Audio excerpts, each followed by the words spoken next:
ಗೋವುಗಳ ಸಾಕಣೆಗೆ ಧರ್ಮಗಳ ಭೇದ ಇಲ್ಲ. ಹೈನುಗಾರಿಕೆಗೆ ಉದ್ಯಮ ಅವಲಂಬಿಸಿರೋರೆಲ್ಲ ಮುತುವರ್ಜಿಯಿಂದ ಗೋವುಗಳನ್ನ ಸಾಕಣೆ ಮಾಡ್ತಾರೆ. ಆ ವ್ಯಕ್ತಿ ಮುಸ್ಲಿಂ ಧರ್ಮೀಯರು. ಅವರು ವಿವಿಧ ತಳಿಯ ಗೋವುಗಳನ್ನ ಸಾಕಣೆ ಮಾಡ್ತಾ ಇರೋರು.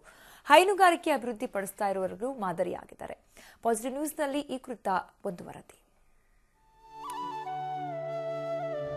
ಭಾರತದಲ್ಲಿ ಹೈನುಗಾರಿಕೆ ಬಹುದೊಡ್ಡ ಉದ್ಯಮ. ಅದೆಷ್ಟೋ ಗ್ರಾಮೀಣ ಕುಟುಂಬಗಳು ಹೈನುಗಾರಿಕೆಯನ್ನೇ ನೆಚ್ಚಿ ಬದುಕನ್ನ ನಡೆಸುತ್ತಿವೆ. ಗೋವುಗಳು ಚೆನ್ನಾಗಿದ್ದಷ್ಟು ಅವರ ಬದುಕಿನ ಬಂಡಿ ಸುಗಮವಾಗಿ ನಡೆಯುತ್ತೆ.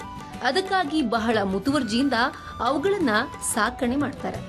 ಇವರ ಹೆಸರು ಅಹಮದ್ ಮುಸ್ತಫಾ. ಮಂಗಳೂರಿನ ಕಲ್ಲಡ್ಕ ಗೋಲ್ತಮಜಲಿನ ನಿವಾಸಿ. ಇವರಿಗೆ ಸಣ್ಣ ವಯಸ್ಸಿನಿಂದಲೂ ಗೋವಿನ ಬಗ್ಗೆ ವಿಶೇಷ ಒಲವು. BA ಪದವೀಧರರಾಗಿರುವ ಮುಸ್ತಫಾ ಶಿಕ್ಷಣದ ನಂತರ ಉದ್ಯೋಗ ಅರಸಿ ಹೋಗಲಿಲ್ಲ. ತಾವೇ ಉದ್ಯೋಗ ಕಂಡುಕೊಳ್ಳುವ ಮನಸ್ಸು ಮಾಡಿದ್ರು. ಇವರ ತಂದೆ ಹಾಲಿಗಾಗಿ ಹಸುಗಳನ್ನ ಸಾಕಣೆ ಮಾಡ್ತಿದ್ದು, ಹಸುಗಳನ್ನ ಸಾಕೋದಕ್ಕೆ ಇವರ ಆಸಕ್ತಿಗೆ ಮೂಲ ಕಾರಣ. ಅದರ ಬಗ್ಗೆ ಮತ್ತಷ್ಟು ತಿಳಿದುಕೊಳ್ಳುವ ಹಂಬಲವಿತ್ತು. ಆದ್ದರಿಂದಲೇ ಹೈನುಗಾರಿಕೆ ಬಗ್ಗೆ ಅಧ್ಯಯನ ಮಾಡಿದ್ರು. ಅದನ್ನೇ ಅವಲಂಬಿಸಿದ್ರು ಕೂಡ.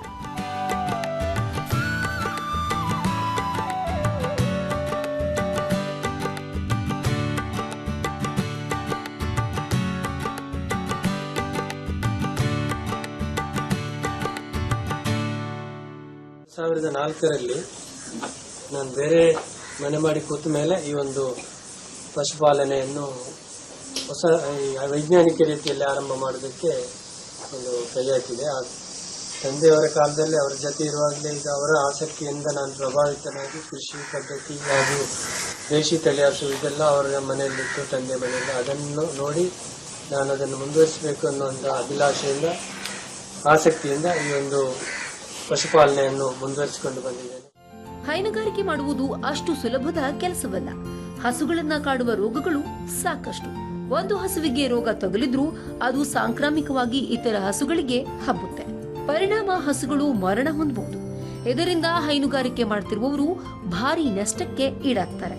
ಇದೆಲ್ಲವನ್ನ ತಡೆಗಟ್ಟುವ ನಿಟ್ಟಿನಲ್ಲಿ ಮುಸ್ತಫಾ ಅವರು ಸಾಕಷ್ಟು ವೈಜ್ಞಾನಿಕ ವಿಷಯಗಳನ್ನ ತಿಳಿದುಕೊಂಡರು.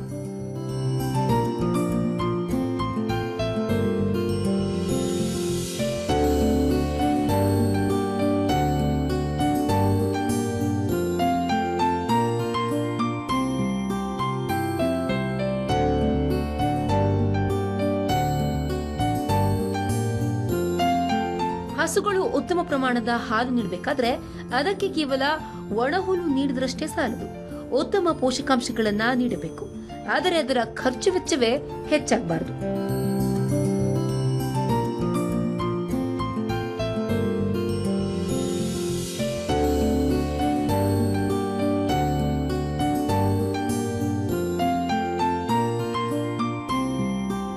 ಹೀಗೆ ಆದ್ರೆ ಅದರ ಲಾಭಾಂಶ ಕುಸಿದು ಸಾಕಣೆದಾರರಿಗೆ ಏನೂ ಗಿಟ್ಟುವುದಿಲ್ಲ.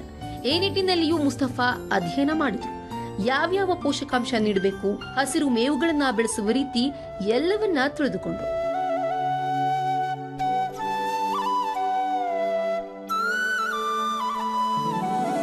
ಮುಸ್ತಫಾ ಅವರು 2004ರಲ್ಲಿ ತಮ್ಮ 4 ಎಕರೆ ಜಮೀನಿನಲ್ಲಿ ಹೈನುಗಾರಿಕೆ ಆರಂಭಿಸಿದ್ರು. ಆರಂಭದಲ್ಲಿ 2 ಹಸು ಸಾಕಿದ್ರು. ನಂತರ ಅವುಗಳ ಸಾಕಣೆ ಬಗ್ಗೆ ಪ್ರಾಯೋಗಿಕ ಅಂಶಗಳನ್ನ ತಿಳಿದುಕೊಂಡ ನಂತರ ಹೆಚ್ಚೆಚ್ಚು ಹಸುಗಳನ್ನ ಸಾಕಣೆ ಮಾಡುವ ಧೈರ್ಯ ಮಾಡಿದ್ರು. ಪ್ರಸ್ತುತ ಇವರ ಹಟ್ಟಿಯಲ್ಲಿ 35ಕ್ಕೂ ಅಧಿಕ ವಿವಿಧ ತಳಿಯ ಹಸುಗಳಿವೆ.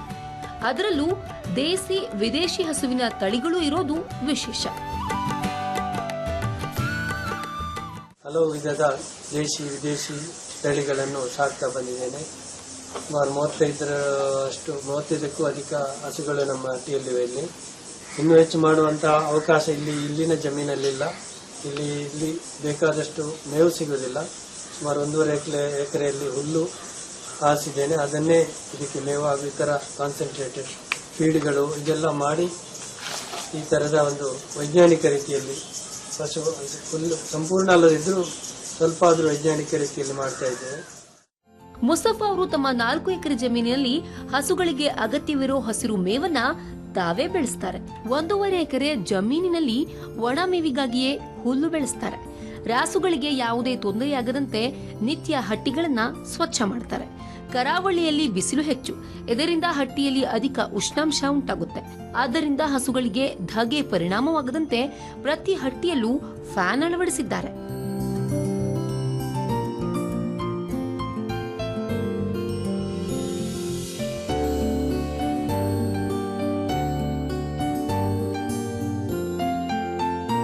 ಹಸುಗಳ ಸಗಣಿಯಿಂದ ಗೋಬರ್ ಗ್ಯಾಸ್ ತಯಾರಿಸ್ತಾರೆ. ನಂತರ ಅದರ ಮಡ್ಡಿಯನ್ನ ಬೆಳೆಗಳಿಗೆ ಪೋಷಕಾಂಶವಾಗಿ ಬಳಸ್ತಾರೆ.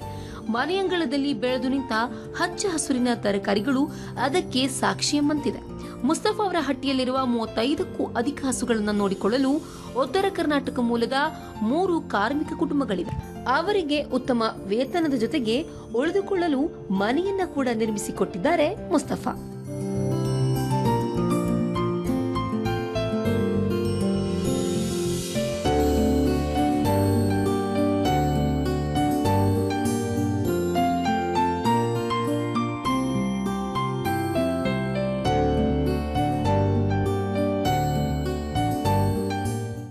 ಇದಿದೆ, ಇದರಿಂದ ನನಗೆ ಭಾಳ ನೆಮ್ಮದಿ ಇದೆ.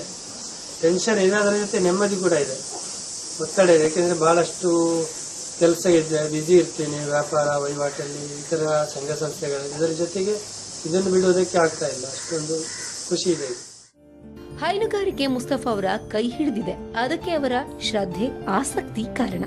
ಇವರ ಮಾಲೀಕತ್ವದ ಘಟಕದಲ್ಲಿ ಪ್ರತಿನಿತ್ಯ 230 ಲೀಟರ್ ಹಾಲು ದೊರೆಯುತ್ತೆ. ನಿತ್ಯ ಬಳಕೆಗೆ ಒಂದಷ್ಟು ಹಾಲು ಇಟ್ಕೊಳ್ತಾರೆ. ಉಳಿದ ಹಾಲನ್ನ ಡೈರಿಗೆ ಮಾರಾಟ ಮಾಡ್ತಾರೆ. ಕೈತುಂಬ ಆದಾಯವನ್ನ ಪಡೆದುಕೊಳ್ತಾರೆ. ಹಸುಗಳಿಂದ ದೊರಕುವ ಸಗಣಿ ಗೊಬ್ಬರವನ್ನ ಸ್ಥಳೀಯ ರೈತರಿಗೆ ಉಚಿತವಾಗಿ ನೀಡ್ತಾರೆ. ಇದರಿಂದ ಪರಸ್ಪರ ಸೌಹಾರ್ದ ಸಂಬಂಧವೂ ಬೆಳೆದುಕೊಂಡಿದೆ. ವಿಡಿಯೋ ಜರ್ನಲಿಸ್ಟ್ ಕಿರಣ್ ಕುಮಾರ್ ಜೊತೆ ಇರ್ಷಾದ್ ಉಪ್ಪಿನಂಗಡಿ, ಸುದ್ದಿ ಟಿವಿ, ಮಂಗಳೂರು.